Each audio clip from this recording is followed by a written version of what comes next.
আসসালামু আলাইকুম। মদিনা মনোরাতে আমি দাঁড়িয়ে আছি এখন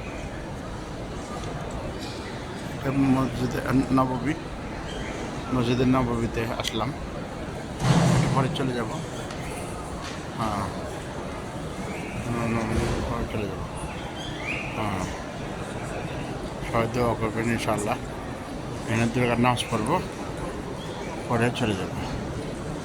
আল্লাহ রহম করুক আমাদের জন্য, আমরা যেন আল্লাহ সুস্থ সবলভাবে সফর করতে পারি। আল্লাহ রহম করে আমাদের জন্য। ঠিক আছে, সবার জন্য দোয়া করলাম।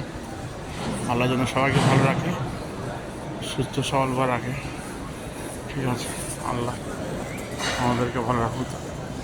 হ্যাঁ, ঠিক আছে, সবাই ভালো থাকেন। আল্লাহ যারা সুস্থ সবল আছে তাদেরকে সবাইকে সুস্থ করে দেয়, সবলের মতো করে। সবাই দোয়া করি। আমার আমার অনেক আমার এক বড় চাচা, আমার এক চাচা অসুস্থ হয়েছে, আমার দুলাভাই অসুস্থ হয়েছে, আমার বোনেরা অসুস্থ হয়েছে। সবকে সুস্থ করে দেখ আল্লাহ, আপনাদের ভালো করুক। ওকে, হ্যাঁ, আসসালামু আলাইকুম।